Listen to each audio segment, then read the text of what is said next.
So, hello guys. So, share ko lang yung trade natin dito sa Nasdaq and naging experience natin.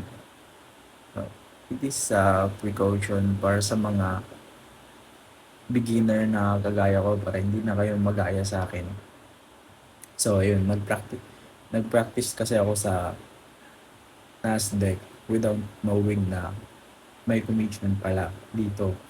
Hindi rin ako nag-search, basta nag-trade lang kasi ako.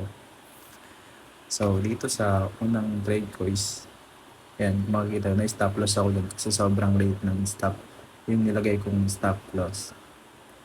Like 30 pips lang ata. Dapat siya dito. So, nag-entry ako ulit. Dito yung stop loss ko. Tapos, TP is around 180 points. Tapos, sumunod is around 200 points. Diyan. Okay naman yung trade. Nag-profit ako ng konti. Pero ang kinalabasan, mas malaki pa yung naging commission kaysa yung profit na nakuha ko. So, ayun. It's just a friendly reminder para hindi na kayo magaya sa akin and mag-research muna bago mag-trade. Kasi ako hindi ako nag-research. Ito siya.